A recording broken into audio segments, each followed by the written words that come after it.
Hello, everybody. It's Jan Rutherford with Self-Reliant Leadership. This is my 42nd LinkedIn Live, or now what we call office hours. And today I'm really excited to bring on Sara Canaday. And Sara, as many of you know, is a very popular LinkedIn learning author. She's got 16 courses out there. And I think her most popular course, and she'll correct me, is Organizational Culture. And she's now the author of 3 books. Started with You, According to Them, Leadership Unchained, and now her latest book is Coaching Essentials for Managers, the tools you need to ignite greatness in each employee. And here is Sara. Did I get it all right? You are very close. The most popular course on LinkedIn Learning is How to Transition from Manager to Leader. How many? I bet you've got over. I bet it's over 500,000. It has reached 1 million views. Wow. Yes. That's a big deal. Well, hey, tell my kids that, please. Well, hey, let me get this book up, and I'm going to cover our faces a little bit. And okay. That's your newest book. It's just out by McGraw-Hill. I'm so excited you told me about it, and we're able to share what you've learned over a whole bunch of years about what's essential for coaching. And so before we get started, I just want to remind everybody, hey, if you're listening, we would love to know where you're listening from. So, in LinkedIn or wherever, just put in where you're listening from. I'm in Denver and Sara's in Austin. And also, as we get going, if you've got any questions at all, put them in there, and we'll try to get to those. So, Sara, before we get started, the one thing I wanted to ask you is, what's not in the bio? What's something about you that somebody's not going to learn through your website or through LinkedIn? That I have always had a secret desire to be a backup dancer in a hip hop video. True. Wow. And True. And you haven't, and that hasn't happened yet. It has not happened yet. So yeah, that's something people don't know about me. Wow. Yeah. And so you like to dance, obviously. I do. And, don't get the opportunity very often unless, I put my own music on, and that tends to be rare, right? Yeah. We're moving around and doing things, but every once in a while, weddings, major parties, right? If there's a DJ, I'm there. Well, you're a lot more fun than me, because I was just at a wedding, and when the dancing started, I went to the back with my grandson, and we played chess on my phone. Oh my goodness. Yeah. All right, we got a lot of people from here, El Paso, Pennsylvania, Connecticut. My friend Andy is who just left the military as an Air Force colonel, is calling in from Florida.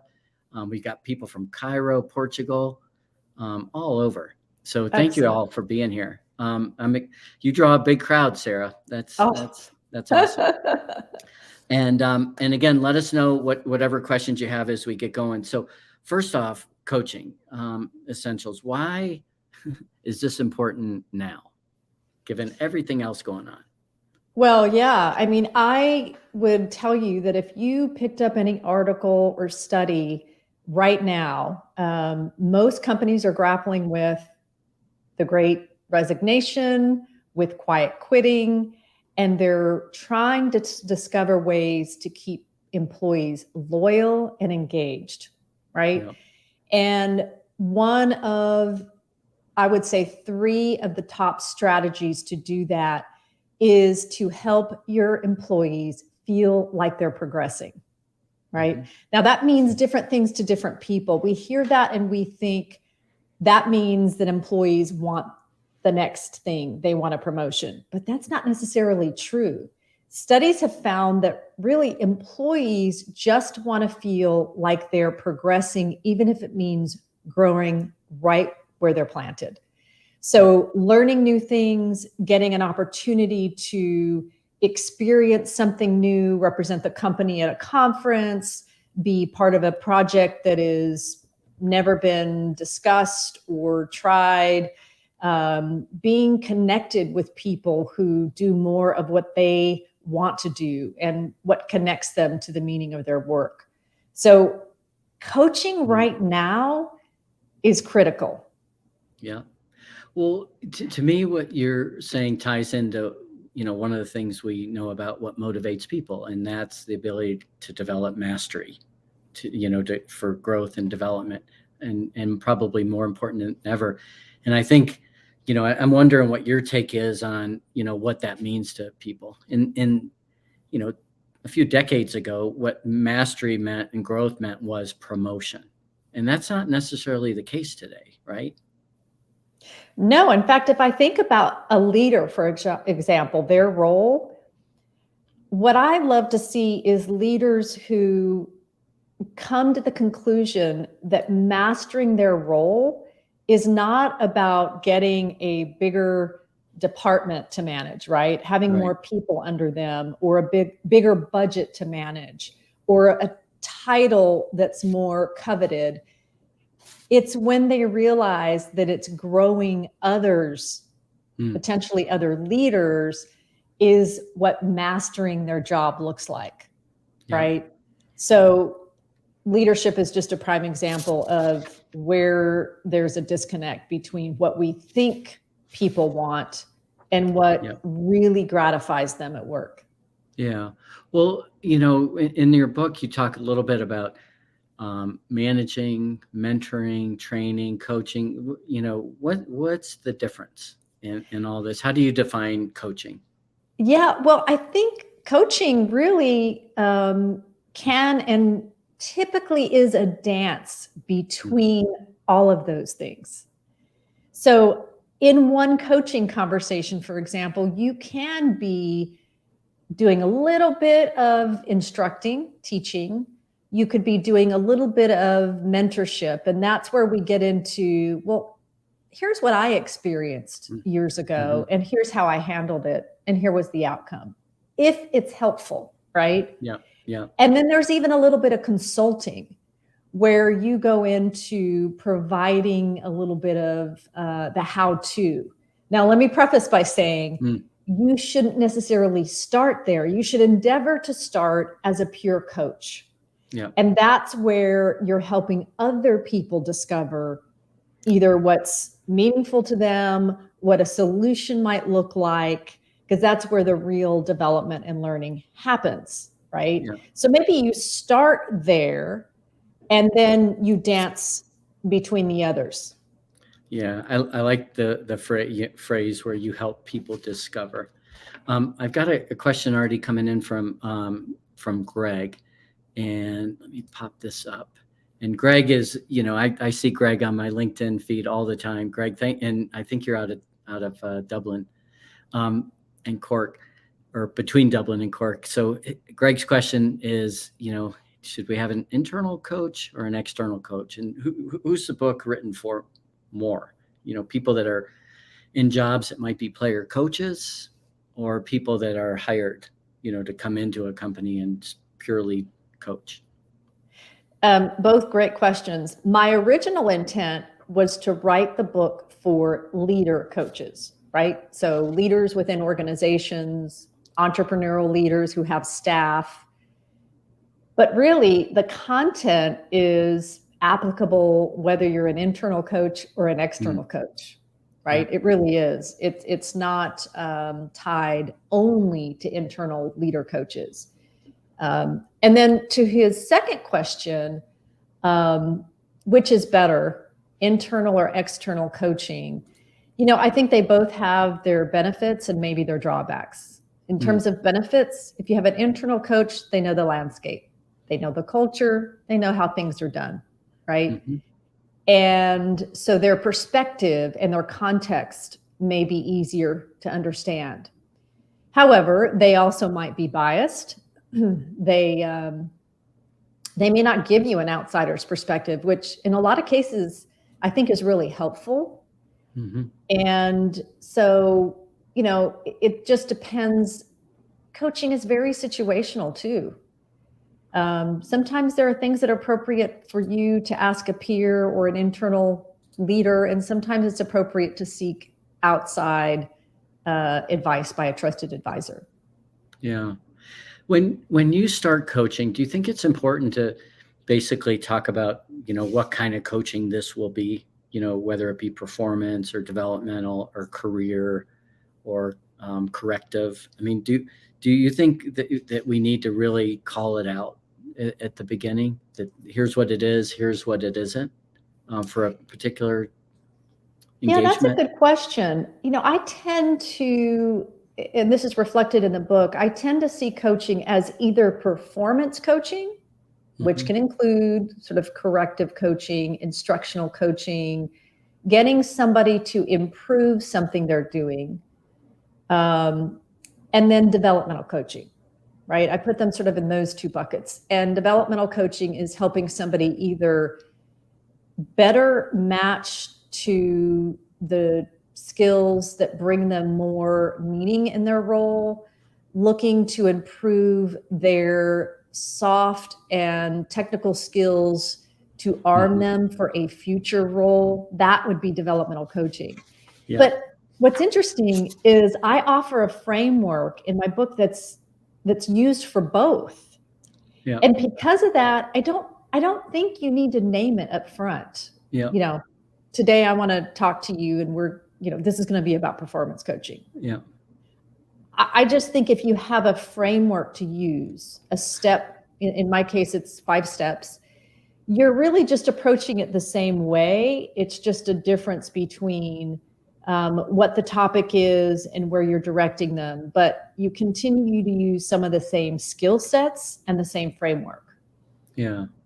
Let me pop up another question we just got in from Urgun. Why do people need coaching? Can everyone be their own coach? What's the biggest obstacle to being your own coach? After all, people can see themselves in the mirror. It's funny you say that, Urgun. I always say coaching is about holding up the mirror and helping people see themselves in a way they otherwise wouldn't. What's your take, Sara? Yeah, no, I'm very similar. I'll use the analogy of a rearview mirror, right? Because we have blind spots, things that others see in us that we don't see ourselves. And study after study has shown that we feel we are better at understanding ourselves and how others see us than we actually are. So I think most of us will say that we're highly self-aware, but again, behavioral science has proven us wrong. I'll put myself in that mix. But here's the thing. I actually like this question because I am a big advocate of do-it-yourself coaching. I don't think we have to wait for somebody else to help us navigate maybe a tough situation or propel us forward. And oftentimes in my workshops, I will give people links to resources like a book called For Your Improvement. It's an old book, you may have heard of it, and one called Compass by Center for Creative Leadership. And they're big, fat books that have every competency you can imagine in them. Wow. And suggestions for what to do to develop that competency, what it looks like when it's used well, what it looks like when it's underused, and other resources. So I am an advocate for coaching yourself, but here's the thing. I think even in that endeavor, you have to be willing to then ask people for feedback. Because you're going to stop short of understanding what you think is happening versus how you're actually landing with others, either in your approach, your words, and even in your performance. Yeah. So, yeah. I often say that when I'm coaching, part of my job is to ask good, tough questions. And part of it is to point out where someone might be contradicting themselves, where they say they value this, but they value that. And these values are crunching up against each other. And it's hard for them to choose. We got another question coming in from Tanya. Here we go. What do you think of viewing a coaching relationship as one where the employee and leader are equal? Should all answers come solely from the employer? Can they be provided by the leader to guide them? These are such good questions. Yep. I am a big fan of co-creating solutions and action plans. In fact, I tell leaders all the time, don't take this on as your own. And I think that's why they stop short of doing it. It's very time consuming, and they feel like they have to have the right answers to help a person progress. And that's not the case, right? Sometimes you're just connecting them to the right people, or you're giving them the space to work on something that's more in line with where they want to go. But absolutely, I think there are certain parts of the coaching process that can be owned by both the coachee and the coach. When it comes to having the answers, so to speak, I think that they also can come from both. I always tell people, if I were to be graded on my ability to be a pure coach, I'm not sure I'd make an A. Yep. And here's why. I am someone who likes what they call the Socratic method, right? Where you start by asking questions. Yeah. But frankly, after one or two, I think it's perfectly okay to say, are you open to hearing what I think might be stopping you from being seen in this way, or what might be preventing you from making this presentation land with the kind of impact you want it to? And then imparting your opinion. Yep. You know, you're a leader, you have experience, you have wisdom.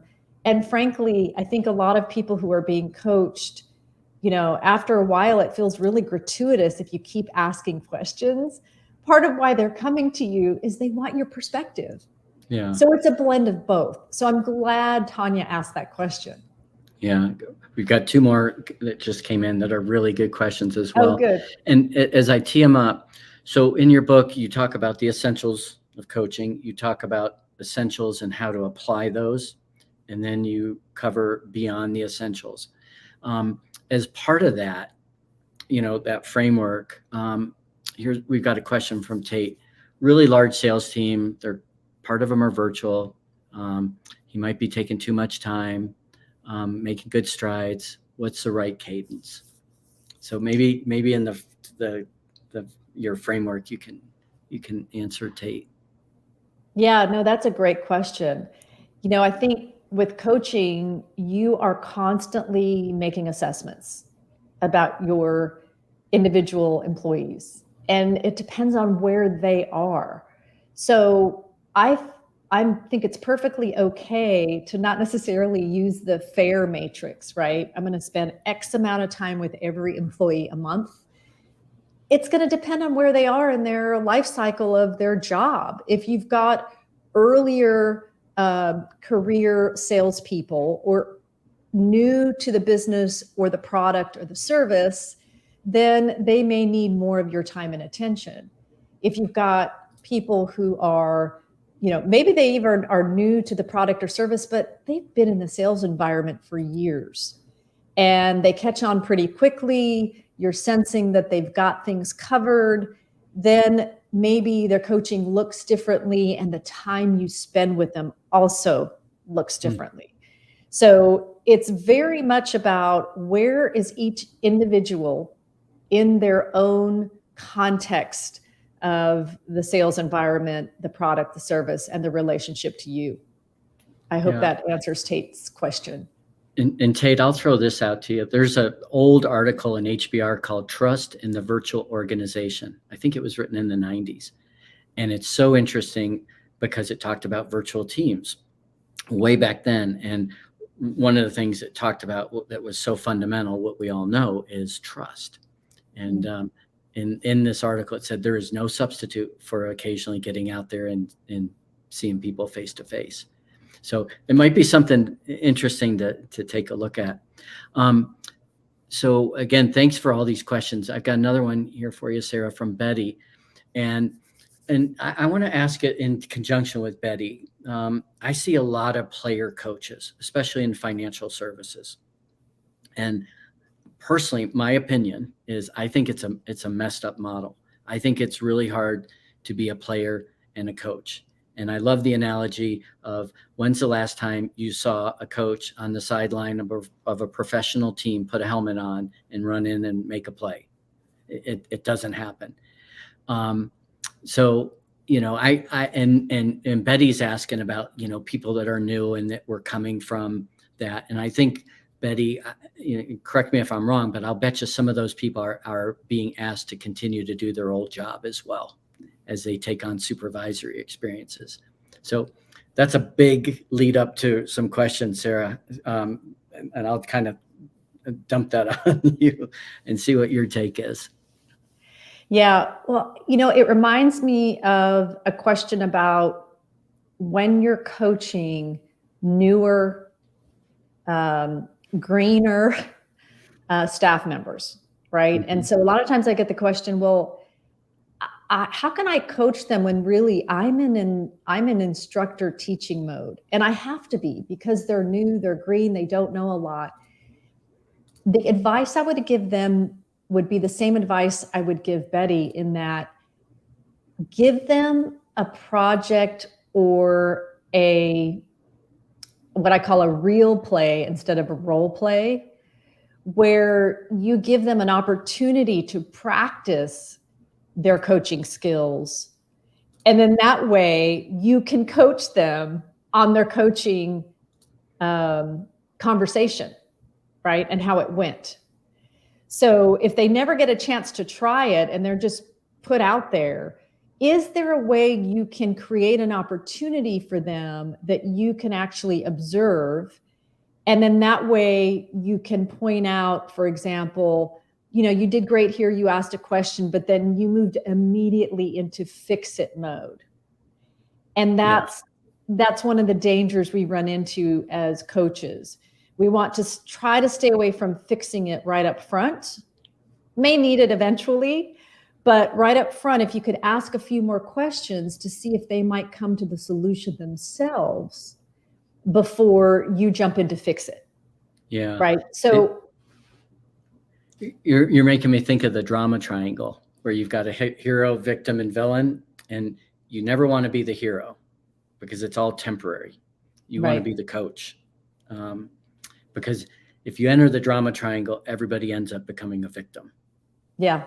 And it's for those of you, if you want to look it up, it's Karpman, Karpman, drama triangle. There's some really interesting work out there about it. And I think most of us can relate to getting sucked into drama triangles. And you can do that as a well-meaning coach. You can dive into things and again, try to fix stuff instead of help people solve stuff. Or, it's probably very similar, Jan, about, what I call getting bogged down in the story. Mm-hmm. So you start coaching and then you start asking, it's like, well, why did you say that? Well, then what did he do? Mm-hmm. Well, I'm not sure I would have done that, right? Because we're looking backwards. Right. And that is about getting caught up in the story. So we have to be very careful not to get into fix-it mode, not to get caught up in the story, not to come with our biases, right? Yeah. And well, don't you think a big part of this, this is what I hit on a lot, and I'm really interested in your opinion. People want to correct things and they forget that they can't correct what people think, feel, or believe. And I often say the only thing you can really coach are observable behaviors. Observable. And hopefully those observable behaviors are tied to the core values of the organization. And if the organization and the coaches haven't taken the time to figure out the observable behaviors and how those tie to the core values, to me, it makes coaching really difficult, because we're saying, well, you need to act with integrity. It's like, well, what's integrity mean? Well, it means risk saying what you think in meetings. Being quiet in a meeting is not acceptable around here. Here's the value that talks about, integrity. I mean, and I see a lot of that, being missed, because again, people are trying to coach what people think, believe, and feel. And we can't. What's your thoughts there?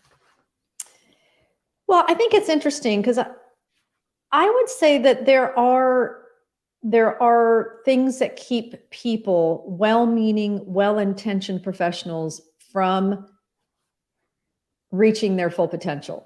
I mean, and that sounds trite, but I do believe that. And sometimes it can be their belief system. And you can open the door to helping them discover how their belief systems might be getting in the way, or how their typical approaches, customary approaches to things. And one angle that I think you can use, if you don't use the value system of the organization to map back to your coaching, is simply, what does that person want for themselves? Right? So if you start by saying, here's what I observed in the meeting yesterday, and here's the outcome I observed as a result. Was that your intent? Or, I don't think that was your intent, and you get a no, it wasn't. Then you can say, well, tell me what kind of impact you wanted to have in that meeting. Let them tell you. Yeah. And you can then ask, well, do you think there was anything that kept you from being perceived that way? And you can do this with anything, right? Yeah. And they either may have an idea, they may not. And then your next question is critical. Are you open to hearing what I think is preventing you from reaching the next level? Yeah. And it's a very disarming statement. I don't think it's gratuitous. I think it's a genuine question. And then you've been given the open door. And I think people are more open because it's what they want for themselves. It's not what you're telling them they should do, right? And so it makes a big difference. And that's how I always advise people to coach if there isn't a clear pillar, roadmap, guiding principle to match their coaching to. Yeah. And I think you answered a little bit of Greg's question about favorite questions. I can tell you one I've been asking some of the CEOs I work with, because let me see, Sarah, if you think this is a good question. I've been asking, hey, Mr. or Mrs. CEO, what do you think is the most important thing that you do? And are you getting better at it? And it's been interesting because they sit back and they go, oh, God, there's like 10 things, right? And what they end up getting back to is the thing that they can control is, well, communicate. I've got to get better at communicating the vision, the strategy, and the only chance I have is one-on-one with people or in groups. I got to be better at communicating. And then they they go, I need to have white space in my calendar so I have time to prepare for these meetings. And it's kind of, that's where those questions seem to go. To me, it's interesting. What's your thought on that question? And what's one of your favorite questions? No, I love that question. I think the only difference, or the only way I might phrase it is, what do you think from others' perspectives is the most important thing you do? Oh, that's good. For others, or what's the most important thing you do for those that follow you? Something to that extent. Yeah. And then I might follow it up with, what do you think, or if it's, how do you think you're doing in this particular area? Let's say it's communication. Then I would follow it up with, how do you think other people, or what would they say about your communication skills, or how you communicate, good. Right? So that you're getting people to see that it's not only their perspective, but how others actually experience them. Yeah. Yeah, I like that. On our Crucible expeditions, we always talk about direction, pace, and tone. We got to go up to the top of the mountain. Pretty simple, straightforward. The pace is that we can only go as fast as the slowest person. That's pretty simple. The next thing is, how do we want people to feel when they get there? Deflated, demoralized, or ready to go do another one? And I say that to business leaders all the time. When you leave the room, how do you want people to have felt, to feel? And it's overlooked a lot, is, Yeah, thinking about how we want people to feel, our effect on other people. right. Sarah, what do you think, what's the most common issues you think people are grappling with from a coaching perspective? Is it the difficult conversation? Is it they're not praising enough? I mean, what do you think are the most common? Well, I mean, I think I'm processing this question a couple different ways, which is one, what might be keeping people from doing more coaching, right, as a leader? And I think the obvious is time. But I think the other not so obvious is I think leaders feel reluctant because they're not sure that they would do it well enough, Mm, right? It's typical of leaders to feel that they have to be the subject matter expert, to do things perfectly, to do them well. And so they start to hesitate around having some of these coaching conversations because they're not sure quite how to do it.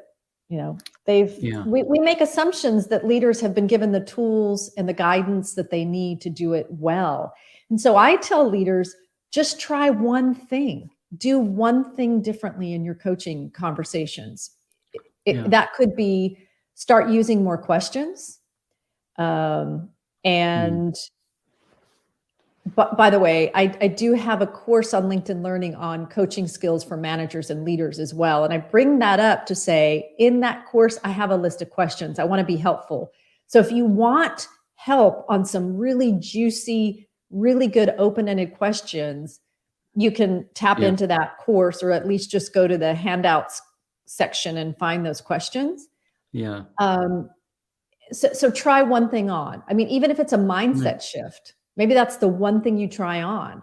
I'm going to go into this coaching conversation with no expectations, with coming from curious and trying not to come in with any biases about how well this person's going to receive this conversation, even if it's just a development conversation. Maybe you're yeah, trying that on, right? You're yeah, just going to come in with a different mindset. There's all kinds of things you can do. Come in with a framework that you haven't used in the past. Um, so that's one. In terms of the types of coaching that I think most trumps a leader is absolutely would be a difficult conversation to have, right? And it's actually typically more around a leader's observation of or somebody else's of somebody's behavior. Because if they're not making metrics, right? If they're not hitting their numbers, if they're not turning things in on time, those are pretty cut and dry. Although people tend to shy away from those as well. That would be performance coaching, but it doesn't have to feel like a corrective action talk. I think that's yeah, why we avoid it. But even when they observe behaviors, and that's because I think subconsciously we know that others just want to be accepted the way they are. yeah, And they feel like bringing it to somebody's attention might feel like a personal attack. mm, yeah, And we feel that way because we're processing it the way we might take it, right, right? And so if you can just get over the hump that really in the long run, people do want to learn yeah, and grow. And the only way they're going to do that is with substantive feedback, real time feedback. Then you have to enter it that way, yeah, in this idea that I'm really doing this for the benefit of this person. Now, having said that, I also tell leaders there's sometimes you got to ask yourself, all right, does this person, would they really benefit from this feedback? Or am I in sort of a loop here where I'm like, right, oh, got to give them feedback, right? yeah, Because I think that can be just as harmful. So to be genuine yeah, around that principle, you really have to ask yourself, could this feedback really help this person? Because it yeah, continues to get in the way of something I know they want for themselves, for yeah. example. I remember getting coaching training a long time ago, and one of the first things they had in the steps was, "Is this worth your time and effort?" Like, is this necessary to bring this up? And, it's interesting. And, what I found with people getting ready for difficult conversations is they're focused on what they need to say. You need to fix X. And my guidance, my coaching to them to coach is always, you don't have to call that out. Ask them, hey, how do you think that meeting went? Oh, Right. What about your interaction with Brian? How did, oh yeah, I was interrupting him a lot. Yeah. How do you think that made Brian feel? You know, that's a lot easier than basically going, hey, quit interrupting. You're being a jerk. I mean, it's confrontational. I mean, you're coming at it as someone I know always says, you don't need courage to have difficult conversation. You need compassion and candor. But that compassion, is, that you really care about somebody, and that's why you're given the feedback. And I've even found myself early in my career where I would say, in the middle of the conversation, I would say something to the effect that I was awake all night thinking about this conversation because I care about you and I wanted to get this right. I let them know I was human and that I wasn't perfect. I wasn't going to get all the words right. Absolutely. No, I think that's great. Again, that's just the way we start a conversation, especially a coaching conversation, can dictate the rest of the entire conversation and how it goes and the way the person feels and the experience you're creating. In fact, you mentioned earlier that I have, 3 parts of the book, and one is, applying the essentials and then beyond essentials. What I did in this book is I created what I called powerful phrases around each of the steps in the coaching model. Because again, sometimes it's just the getting started, right? I talked to a lot of leaders who they're really good at coaching, but they would still love to have some tips on how to start the conversation. Yep. Right? Because they know it can make all the difference in the world. Yeah.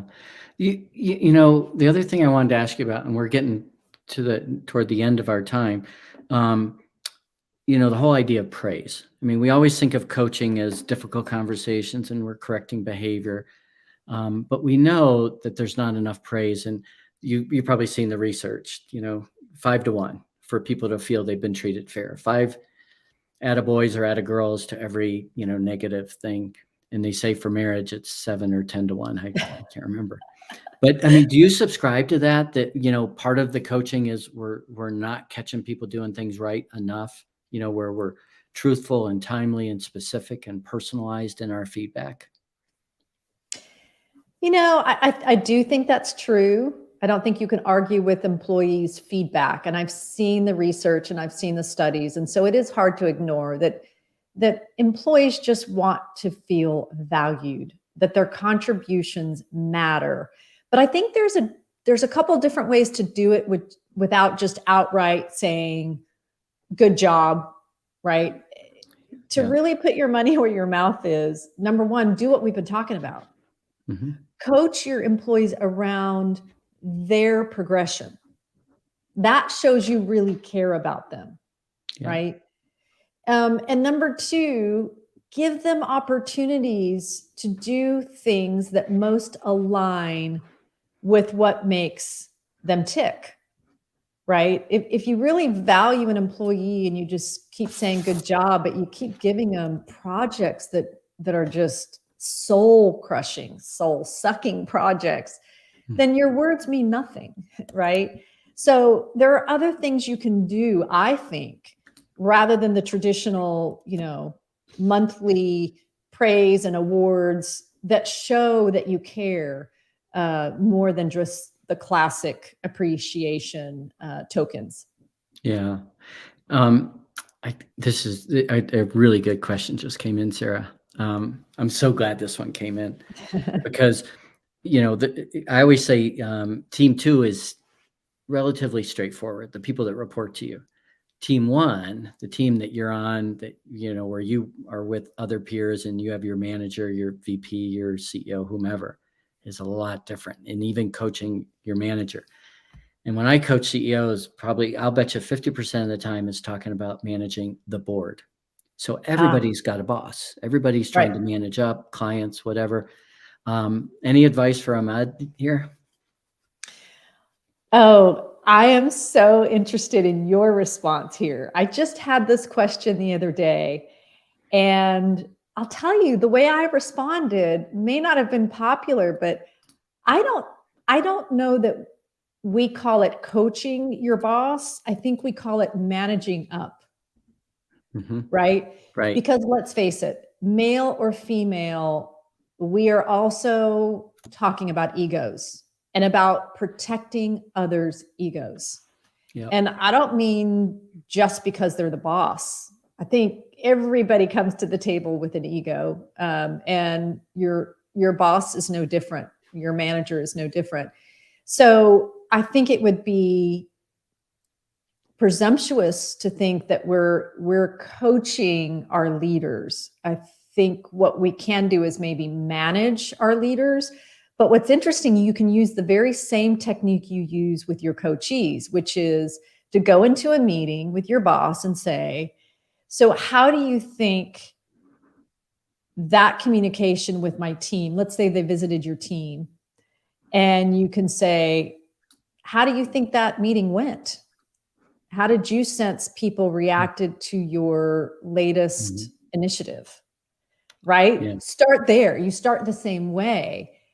Now, you don't necessarily say, I'd like to tell you what I think, but maybe you could come at it from, well, here's what I was sensing, right? They may not have asked your opinion, right? You're hoping to open the door that they would turn around and ask you the same thing. But even if they don't, say, well, I'd like to tell you what I was sensing, or maybe Yeah. some of the feedback that I was given as a result of the meeting. So, To Jan, me, what do you I go think? back to my sales days. And I remember from my sales days, there's an organizational objective with a customer or a prospect, and there's a personal one. The organizational one might be, we've got to hit our numbers. The personal might be, I don't want to let the team down. I want to build the equity for the people. I promised the board I'd hit this number. I mean, I don't want to look like a chump. I haven't hit my numbers in 3 quarters. There's always a personal one. And I think when we're coaching, we've always got to know what motivates people, what drives them, what they want. And I think the same thing for our boss or our superior, whatever, is let's really understand what they want, and let's help them get it. And again, I don't think that's sucking up.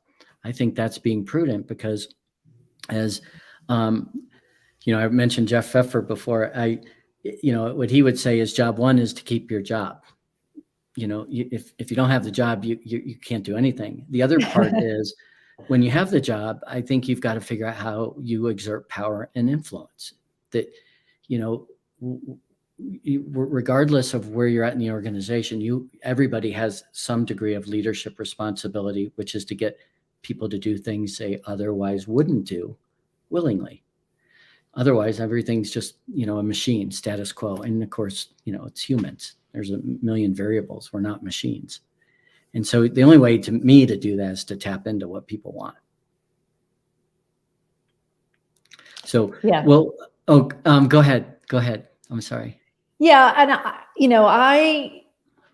I'm thinking of leaders who, they may know what their boss wants, right? But for whatever reason, they know that their boss is not connected maybe to their team's challenges, their team's perspectives. And so you just have to find a way to create a forum where you can share those, so that they have a broader context. Yep. Well, let's see if we can wrap this up, Sarah. I mean, we could go for hours, and the questions are so good. Well, first off, I want to thank you for writing the book. That's so needed right now, because in the old days, people got lots of training before they were thrown into leadership roles. And these days, it doesn't work that way. You do a good job, you're thrown in, and you're expected to figure it out. and it's hard. And, so personally, I encourage people to have coaches and mentors and lots of mentors and lots of coaches and lots of different perspectives, because this stuff is hard. It is. Your book's published through McGraw-Hill. I put your website in the feed. It's on Amazon. There's lots of places to get it. You're on LinkedIn. So I want to make sure people, get out there and get this resource. What would you like to leave with everybody as a challenge or a final thought that would be helpful, given that, we are in difficult times? Yeah, I think I go back to what I said earlier. Even myself, I know that I tend to cling to what I've always done and what seems to have worked for me in the past when I'm stressed. When things get more chaotic and more complex, I tend to want to hold on to my cadence, to the way I organize things, when really that is probably the complete opposite of what we should be doing.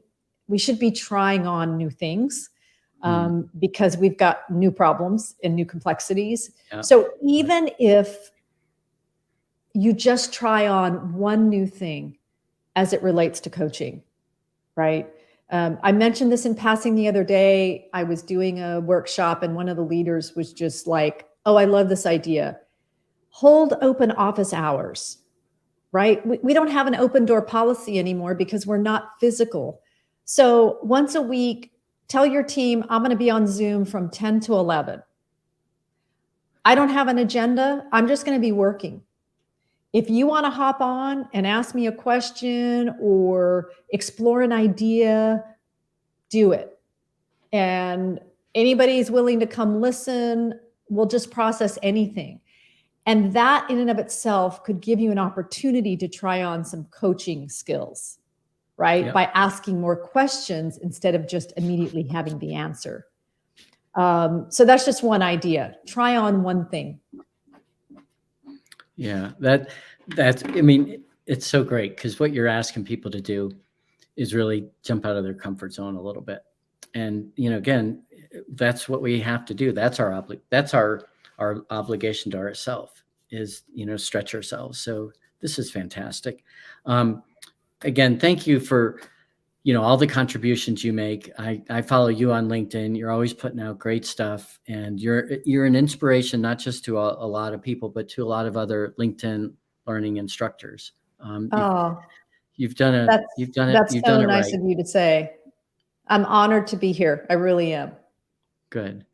Well, thanks everybody. And on behalf of Sara, we want to wish everybody just a wonderful Thanksgiving and a great holiday season coming up. And you know how to reach us.